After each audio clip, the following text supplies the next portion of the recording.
Hello, this is omsk omsk programmers, and it's from the Division 3 contest, which is the most recent contest.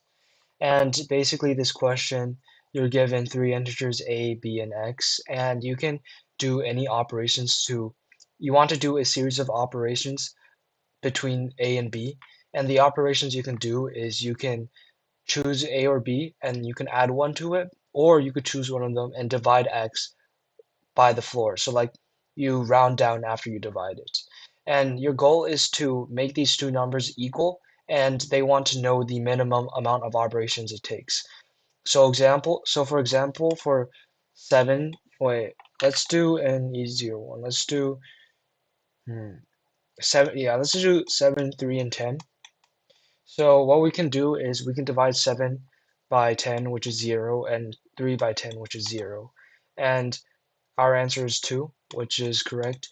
And let's look at 17, 3, and 3. 17, 3, and 3. I can divide 17 by 3. Now it's 5. And then I can add 3 by 4 by 1 and add by 1 again. And that's 3 moves. And that's the correct answer is 3. So what I saw first is that x is at least 2. And what that means is that if x is 2, I can divide b by 2. I have to divide b or I can divide b or a by 2. And let's say if let's say b was 10 to the ninth power and I wanted, let's just say for example b is 10 to the ninth power and x is equal to 2, and I want to see the amount of time it takes for b to reach 0. That would be log 2 10 to the ninth power. And mathematically, we can see 2 to the third is equal to 10. So we could estimate like log 2 to the ninth power is around 30. And that's only 30 operations, which is really good. So hypothetically, if I wanted to bring both B and A to 0, that would only take me 60 simulations. And 60 simulations is good enough for 10 to the fourth power. But what we realize is that we're not going to be dividing b and a by x at the same pace. So what we can do is we can just brute force for every time we divide.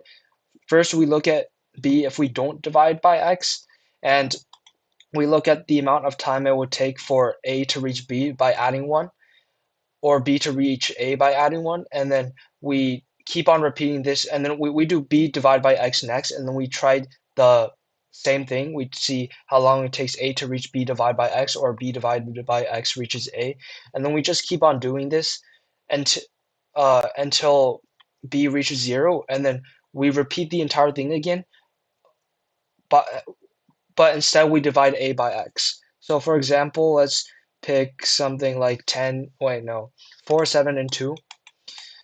So first we look at if 4 and 7 didn't divide at all. So if it takes 3 steps to reach 4 and 7. And now we see if, now we divide 7 by 2. So we have 4, 3, 2.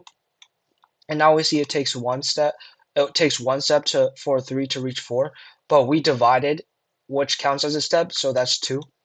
Now we check 4, 1, 2, and that takes 3 steps, and I divided twice, so that's 5. And then 4, 0, 2, we don't even have to count because that's further away. But in our code, we will simulate 4, 0, 2. So now we then divide 4 by 2, and now we have 2, 7, 2. 2, 7, 2 takes us 6 because we divided, and then 2 takes 5 steps to reach 7. Then we do 2, 3, 2, and this is 3 because 2 takes 1 step to reach 3, and we did 2 divisions. And then we do 2, 1, 2, and 2, 1, 2 is going to be 4, and 2, 0, 2 is going to be 2, 6. And let's just put 4, 0, 2 here for simplicity, and 4, 0, 2 it would be 1 division, 1, 2, 3 plus 4, which is 7. And now we divide 2 again. It's 1, 7, 2, and we see that this takes 7. 1, 3, 2, this takes 4, 1, 1, 2, this takes, this takes 3. And then we just keep on repeating this and we find the smallest number. And I'm just going to tell you what the smallest number is 2. and you can see it's, where is it? Which one were we looking at? 472. Yeah, the answer is 2. And basically, that's the idea. We just brute force the operation on dividing by x. So we look for each amount of times we divide a. For each time we divide a, we check the answer for 7 divided by, or we check b, the answer for b divided by x, the maximum amount of times. And when we calculated log 2, 10 to the ninth power is around 30. Let's just say it's around 30. So for each simulation, it will take at max 900.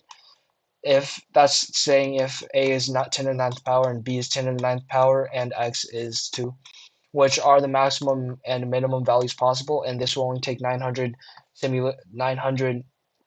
operations. And 900 operations times 10 to the fourth power is 9 times 10 to the sixth power, and that easily works for our time constraints.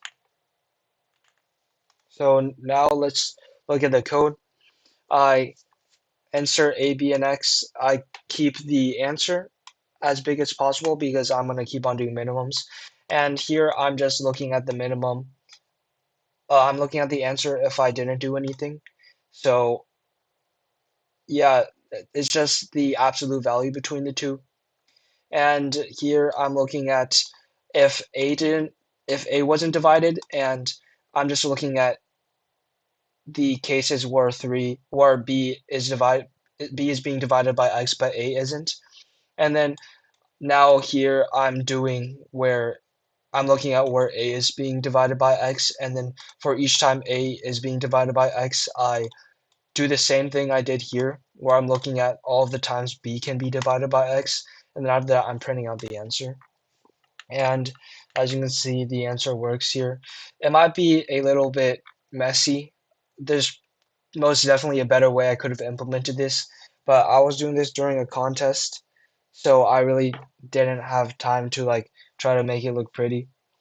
But that's mostly it. I'm gonna put it in the description, and if you had like a better implementation, I would really like to know how you made this implementation look cleaner. And yeah, if you manage to find a better implementation than this, which you probably will, you can just like, I might add like I might add like my Discord or something to my description, or maybe you could just add a comment. But thank you for listening, and yeah, I'm probably gonna go over the other few questions from this contest. Thank you.